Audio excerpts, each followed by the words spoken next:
अस्सलाम वालेकुम एवरीवन, क्या हाल है सबके। पाकिस्तान वर्सेस न्यूजीलैंड का मैच बहुत ही ज़बरदस्त हुआ। I think one of the best matches अगर कहा जाए न्यूजीलैंड की तरफ से तो बहुत अच्छा हुआ। उन्होंने हाई स्कोर किया पाकिस्तान के खिलाफ।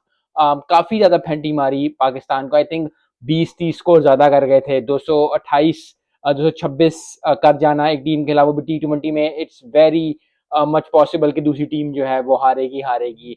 टीम जीती हुई हैं, लेकिन अब पाकिस्तान को देखते हुए, क्योंकि they were coming from a defeat, test की डिफीट हो, ओडीआई की डिफीट हो, किसी चीज़ की डिफीट हो, मैचेस की डिफीट हो, तो बहुत ज़्यादा स्कोर लगता है। 226 हासिल जैसे 550 हो, और वही चीज़ हुई। सैम अयूब ने अच्छा स्कोर किया, लग रहा था कि विलियम सैम छक्का मारता है।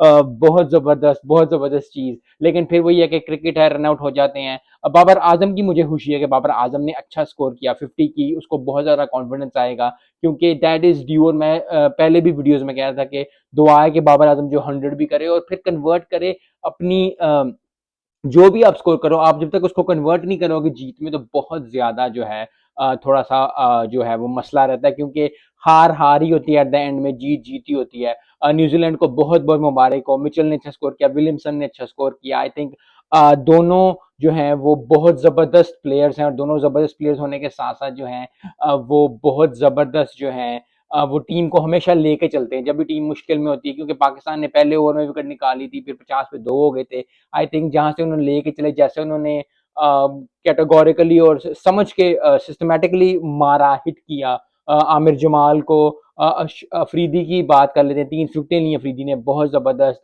जो जो अब्बास अफरीदी ने 3 विकेटें ली। नया प्लेयर आए जब भी, उसको हमेशा ही अच्छा लगता है थ्री फर या फाइव फर लेना, हमेशा ही एक अच्छी कॉन्फिडेंस आपको देता है। लेकिन पाकिस्तान को दूसरा मैच जीतना ही पड़ेगा, क्योंकि ये सीरीज जो है ये पाकिस्तान के लिए बहुत इंपॉर्टेंट है, क्योंकि ये सीरीज डिटरमाइन करेगी कि कौन से लोग खेलेंगे। यस, आप अगर जिसको सैम अयूब अच्छा स्कोर करे, 27 पे 8 गेंदों पे 27 कर ले, 9 गेंदों पे 50 कर ले, कुछ भी कर ले, जब तक मैच नहीं जीतेंगे उस वक्त तक जो है वो बात नहीं बनेगी। और पाकिस्तान टीम को चाहिए चाहिए जरूर कि बैटिंग को कैटेगोरिकली लेके चलें। इफ्तिखार ने भी अच्छा किया, लेकिन एट द एंड फिर वही बात है कि जिस तरह चल रहा था और जिस तरह मारना था, आई थिंक सैम ने अच्छा किया, लेकिन फिर वही बात है कि at the end of the day वो रन आउट हुआ। Rizwan was on end of, लेकिन चलना पड़ेगा। जो एंड के प्लेयर हैं, जिस तरह आजम खान है, उसको ठीक ठाक चलना पड़ेगा। और भी दूसरे प्लेयर, शाहिद अफरीदी ने अच्छा किया कि वो आगे आ गया।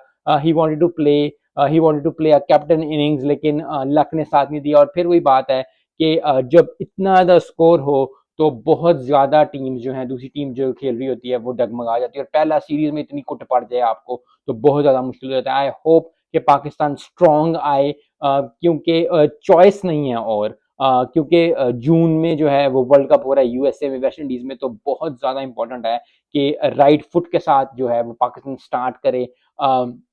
और स्टार्ट करने के साथ साथ जो है वो अच्छी इनिंग्स खेले, क्योंकि टेस्ट भी हारे हुए हैं, वर्ल्ड कप में भी अच्छी परफॉर्मेंस नहीं है। So Pakistan needs to pull up their socks, they need to work hard, they need to make the defeat into winning. और उसके बाद ही जरा थोड़ा सुकून आएगा फैंस को भी, हमें भी, जो लोग देख रहे हैं, क्योंकि everybody is waiting for Pakistan to win. और विन जो है वो जबरदस्त होगी पाकिस्तान के लिए। आई होप कि पाकिस्तान अच्छा करे। न्यूजीलैंड के लिए बहुत बहुत मुबारक हो, जबरदस्त performance the. Always a calm team to go through. I hope के आने वाले जो T20 हैं वो बहुत जबरदस्त हो। मिलते हैं नेक्स्ट वीडियो में। अस्सलाम वालेकुम।